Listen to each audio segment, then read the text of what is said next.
Hey, what's up, everybody? This is Blake. So here I have with me a young man by the name of Gabriel T.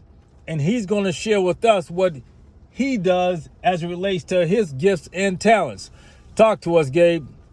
All right, so yeah, I'm Gabriel. I'm in the process of changing my life a little bit. I'm in the process of establishing myself, and I'm not sure in which way yet. I'm trying to find a little bit of a balance between establishing myself in regular life, like normal everyday, and also trying to decide, like, do I not want to work at a job and punch a clock forever? Let me ask you this. You said to me earlier that you were into rap or a rapper. That is me. That's my passion. It's my favorite thing to do. That's the thing. How long you been into it, Gabe?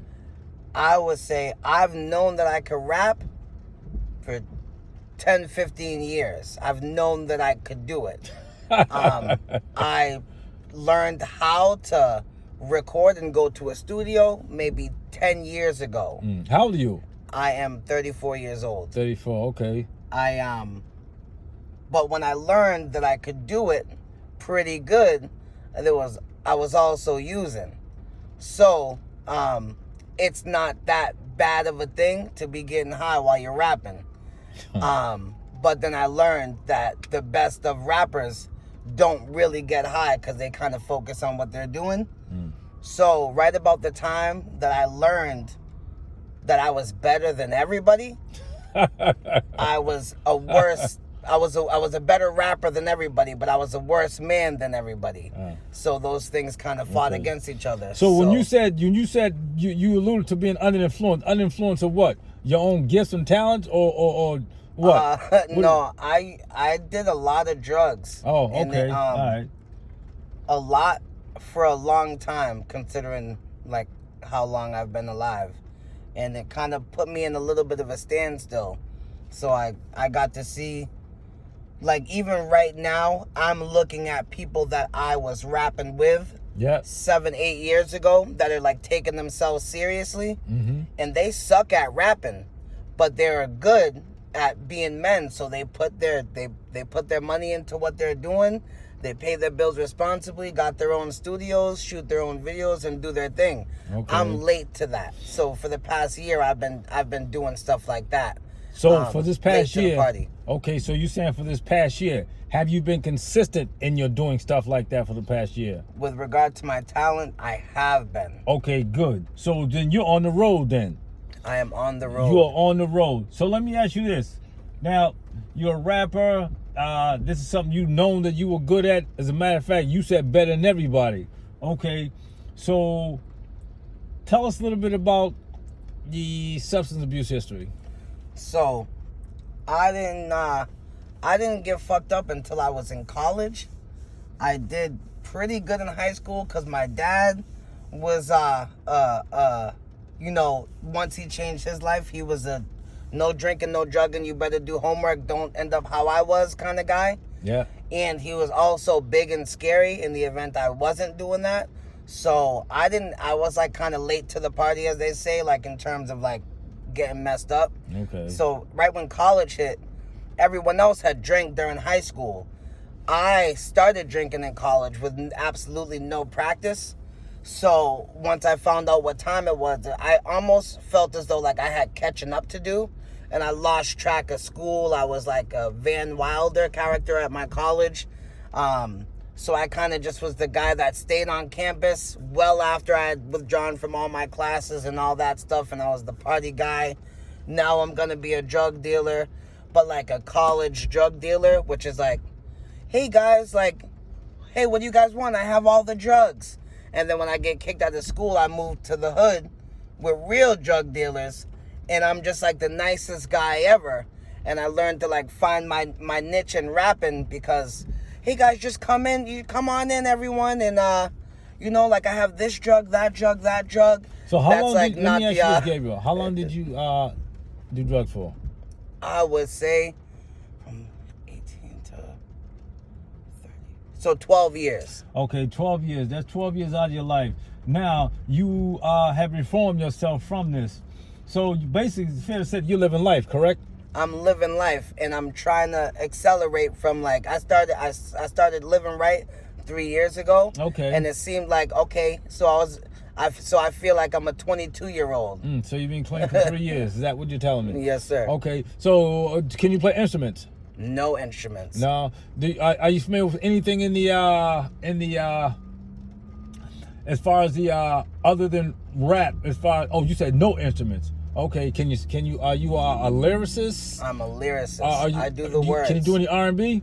I smooth it out a little bit. I got a froggy voice, but I'm just very melodic. All my music, you see, it's not just spoken words. I like really smooth it out. So I engineer name myself. some of your songs. So, I'm working on a mixtape right now. Okay. I'm working on an album and a mixtape at the same time, and I'm choosing the best song for the album. Yeah. But it's called The Intervention. The Intervention. And okay. What inspired that?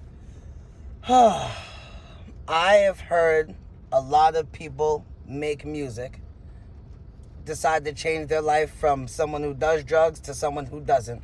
Okay. And the way that they make an attempt to reflect it on the music, to me, is corny, for a lack of better words. Okay. And I feel like it makes us look bad. I feel as though I have found the best way to showcase my talents, showcase changing my life, talk about the old without reminiscing or what do they call it? What do they call it when they make it look all good? When they make it look good. Yes, without glamorizing my past, I found a way to be honest about it. But without, being such a square, because like essentially what I do with my life is I've become a square, but in a cool way where I do what I'm supposed to do. It is what it is. Sure. But I found a way to do it musically without being corny, like for lack of better words. Okay. And I think I'm just better at it. And it's not the essence of the music. It's not the main idea. Although the tape is called The Intervention. Not to be confused with the fact that that's what all the music's about. It's life on life's terms. And why rapping? What hit you? I think that music is the only real form of magic on earth. I think there's God that can make someone feel a way from the inside without it actually existing. You can't grab him or hold on to him. And then there's music where you actually get hypnotized, and it's the only thing besides church. You can see 10,000 people all nodding their head the same way, looking like they're in a trance. Okay. And no one thinks so it's is it fair weird. to say there's a song for every situation? Would you agree? I think there's a song for every feeling, not every situation. Not every situation. Okay. Have you ever been in a situation where a song came on the radio and it had an effect on you, or you heard it, someone driving by?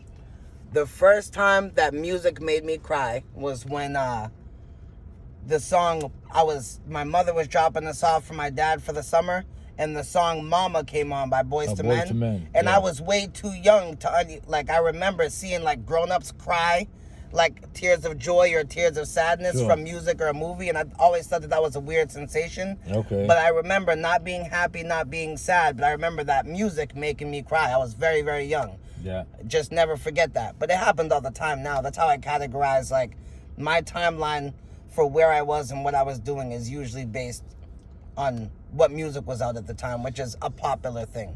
Yeah. So it's good because when you engage in things that may or may not have a certain type of effect on you, you take that somewhere. So it's good that you're able to talk about that and put it in form where others can also hear your experiences. So, yeah, this has been right on time. It's been a long time coming. We finally connected. We got it together, and we're going to continue to push this. And I got to hear some of your music. You said it's called Intervention. Okay, yeah, good. What's your strongest one? Do you have a strongest one? The one you like the most?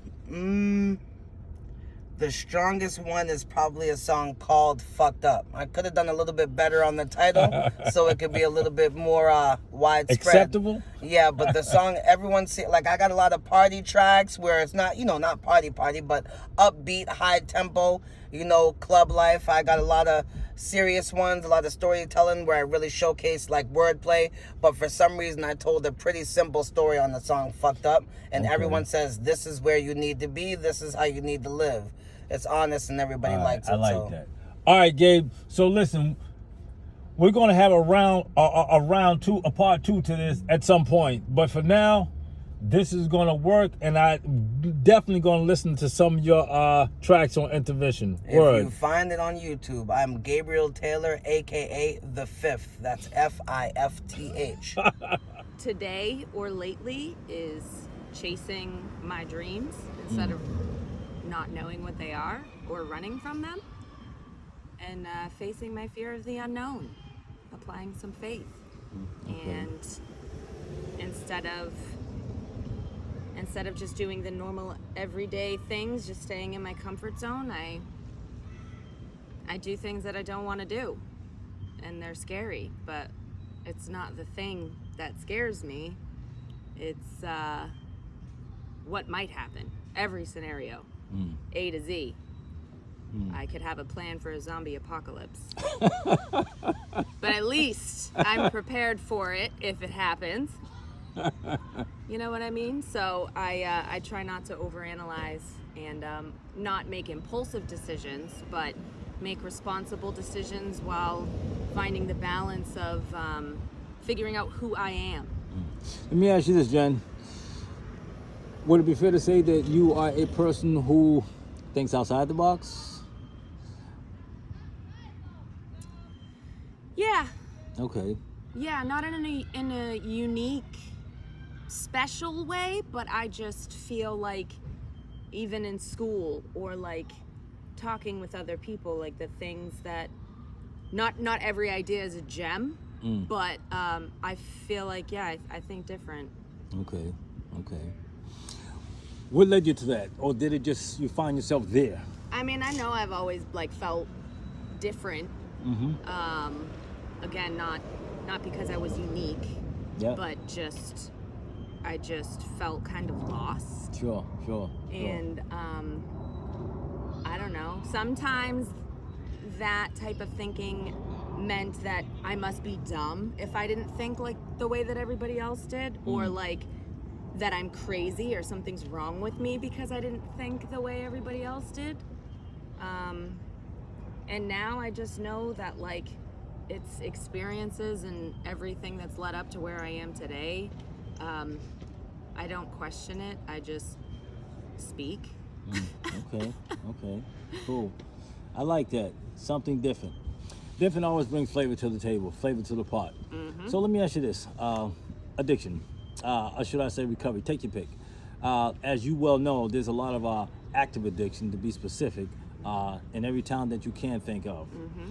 And how did you arrive to the point where you were ready to move in a different direction? I wasn't.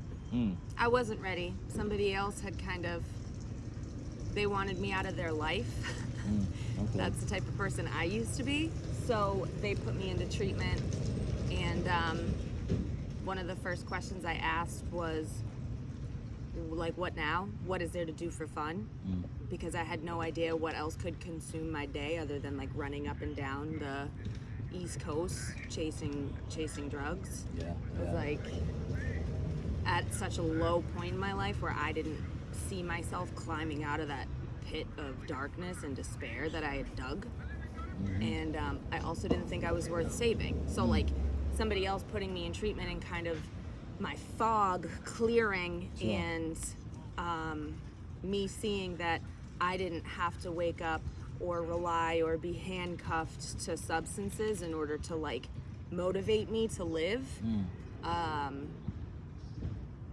That kind of planted a seed. Like I went to meetings and like I did all of the things for like halfway houses because I had no other options.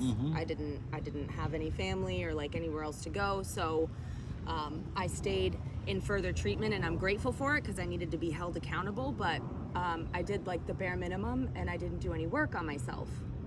So when I had relapsed, I felt like a kid doing something wrong, and using just wasn't the same for me. And I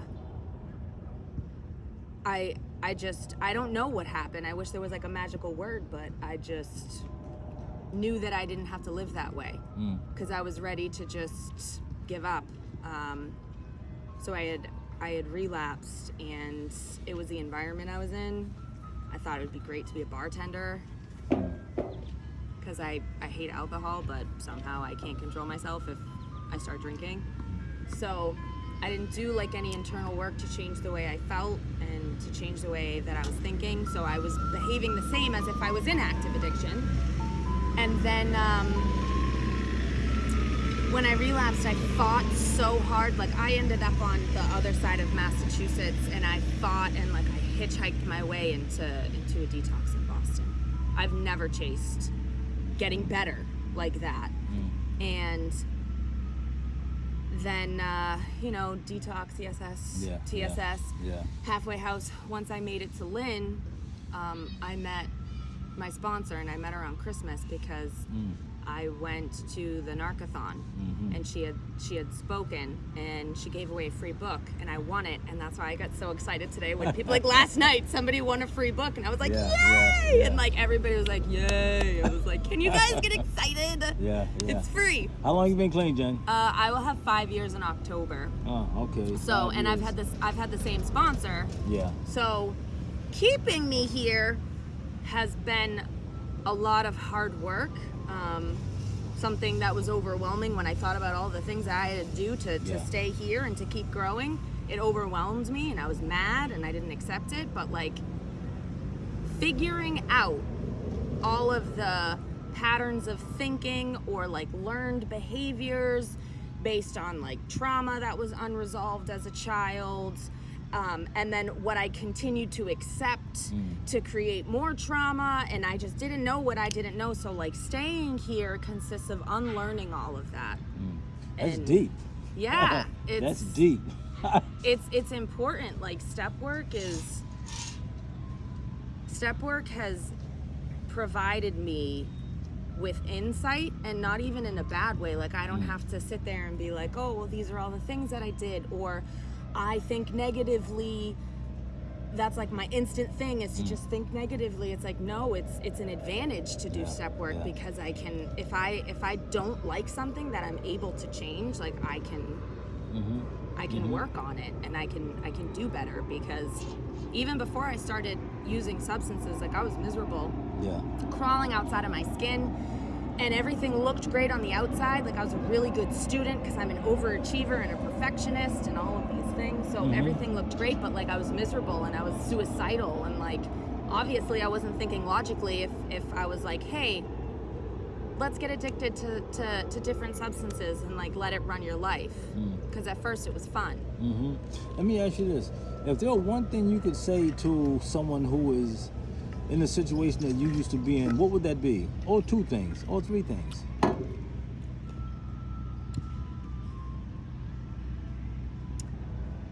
Don't get overwhelmed by all of the things that you think you need to fix, because that prevented me from getting help at all.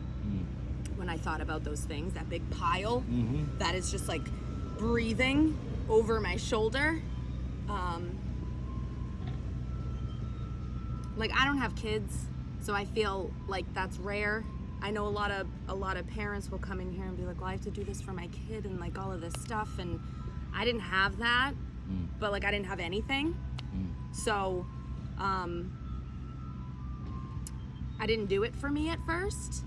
I did it for like approval of others until like I found myself worthy enough. So like if you feel like you're not worthy enough to get better, don't listen to that voice. Okay. And what else? Well, that's saying a lot there. That voice, that pile, that's just like, yo, fix me before you fix yourself.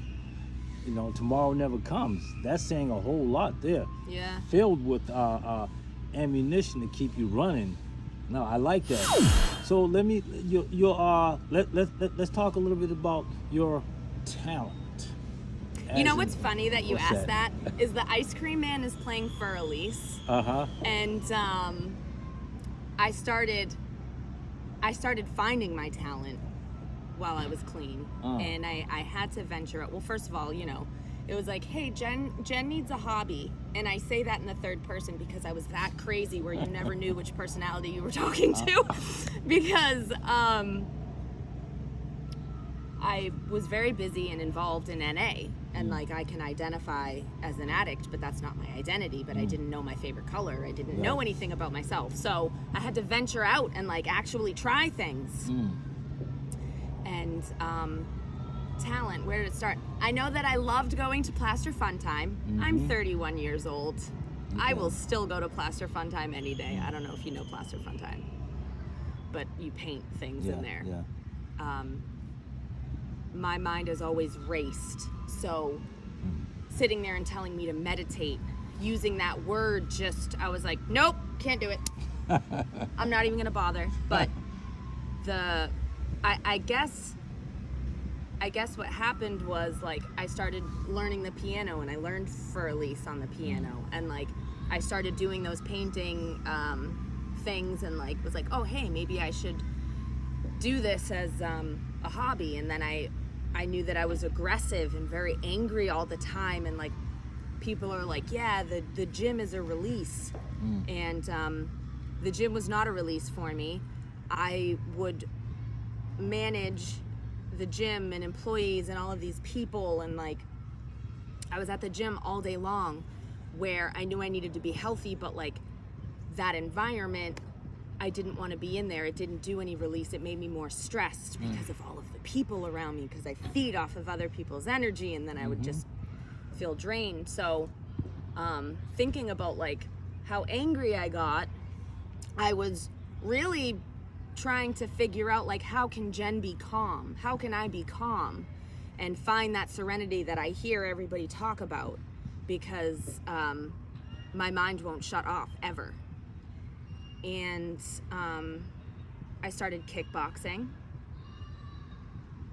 and that was amazing because I can hit something instead of hitting someone, because that's not good. I don't want to hurt anybody else. And it kept me in shape. So venturing out and actually trying things was kind of like what led me to where I'm at today.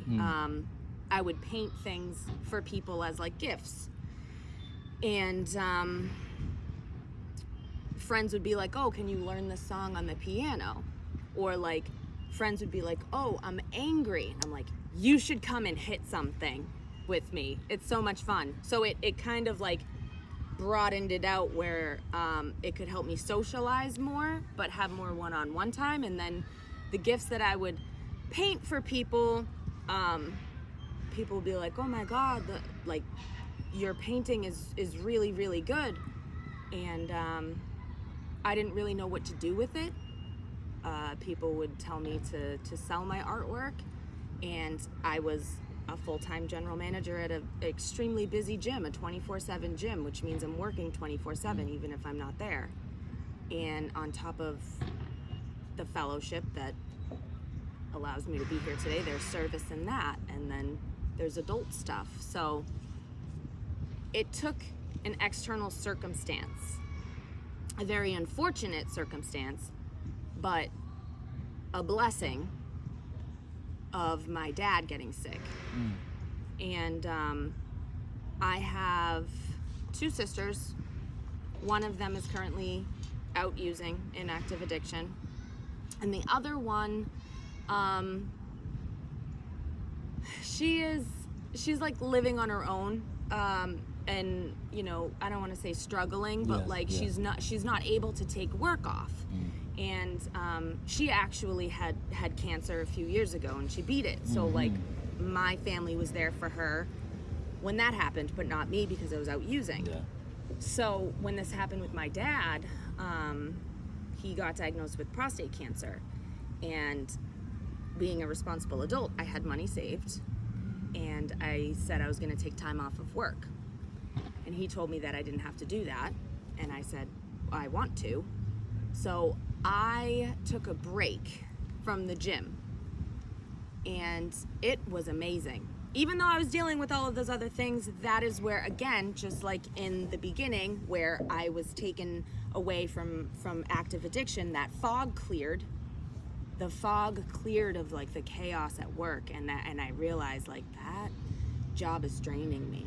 Well, like when you wake up every day, even when you're not using substances, and like you're too heavy to pick yourself up, when you know that you should be grateful for everything that you have, and you should be grateful because you know you have all of these people who rely on you, and you know you have these responsibilities that I would have killed to have like 10 years ago. It was heavy and it wasn't feeding me spiritually, so I needed to get away from that to see. So I was with my dad and there was some complications, so I couldn't go back to work even longer because the plan was to go back. And then I was like, okay, well, how am I gonna make money? And people paid me for my artwork. Wow. And when I said earlier about applying some faith and not running from the unknown,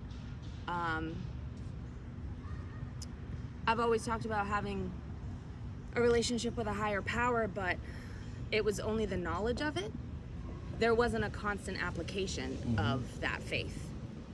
And it's not fun to live in that anxiety when I don't know what's going to happen, and when I think of all of those scenarios that eventually get me to a zombie apocalypse and what I need to do to prepare for it.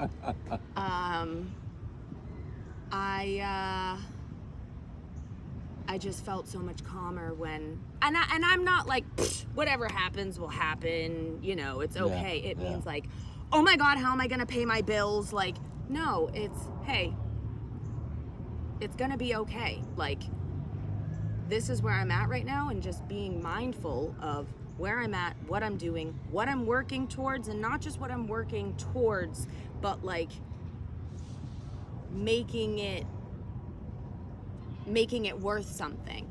Because eventually, like there's goals that I have, but it's just like making a plan of doing that. But my dad finally, like, he's doing better, and he doesn't, you know, need me all the time the way that he did before. So I'm just kind of figuring out what I can do to work towards my end goal, which is to have a gallery somewhere where there's a lot of foot traffic, and or have like art classes, or do like art therapy, and Art therapy, very important. Very. More recovery. Yep, because or recovery is a very narrow term, unfortunately for a lot of people, because it goes back to the question I asked you, thinking outside the box. And so listening to you, I'm like, oh, okay, I hear therapy, I heard it in 3 different levels, or therapy, recovery, whichever term you want to use, but I like that. Well, and it doesn't even need to be recovery from a substance, because Absolutely. substances aren't my problem. Yeah. I'm my problem. Yeah. But there's also trauma. And there's art therapy for that. And the reason why art is so important to me is because what I was talking about meditation earlier, I could never sit still. Like if you see me in a meeting, like I'm the disruptive person, like, oh, hey, what's going on, everybody? And it's really hard, especially after Zoom, to kind of like reel it in and focus.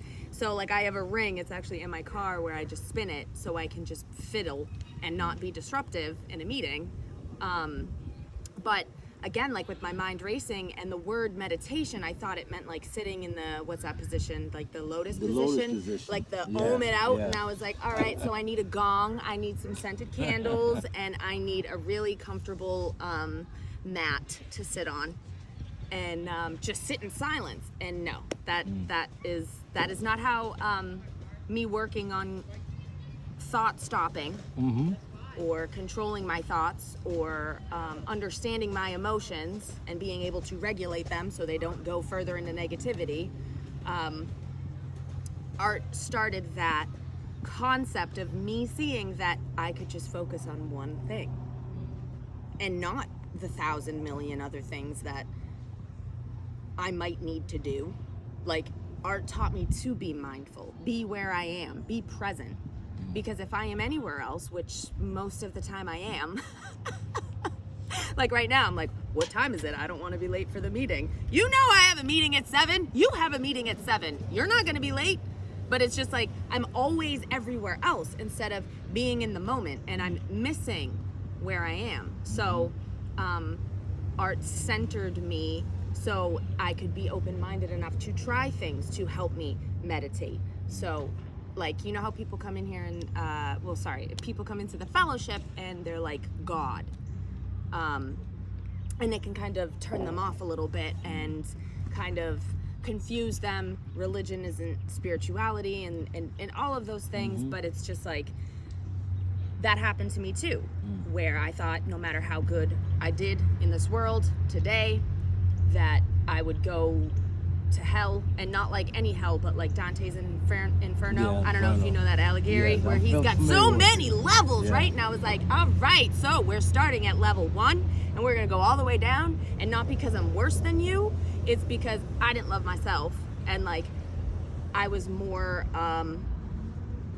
towards religion, and I had it very confused. Let me ask you this: was there ever a time, Jennifer, that you, during your active addiction, that you said one day this is gonna be all over?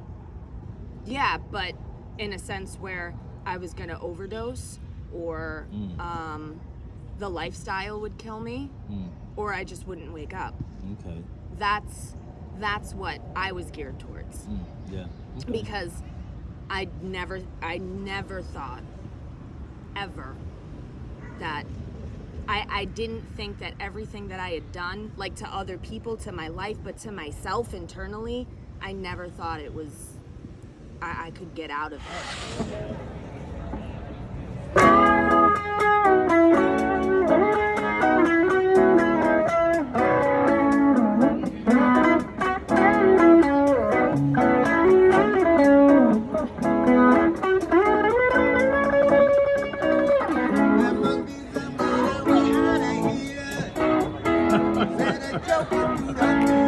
Okay. Get down.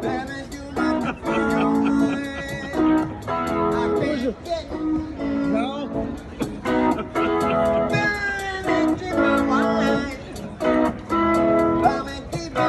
This was unexpected. She came out of nowhere. Bye-bye.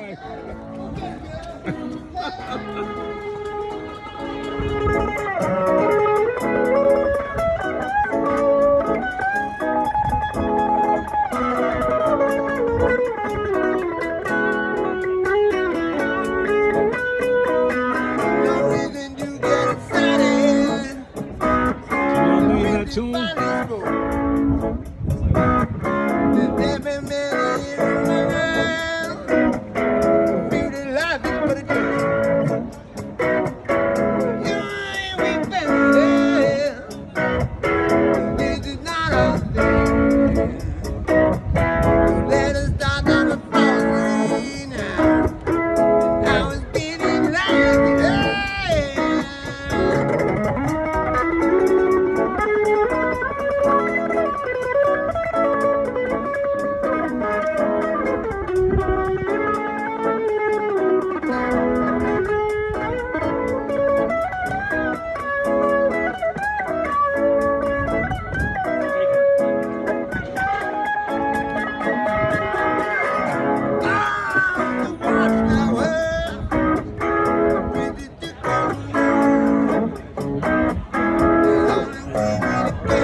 man, CJ. Thank you. Thank you. Okay, everybody, this is CJ, whom I just met, and obviously he's a talented person. I just heard some of his work, and he's also an artist.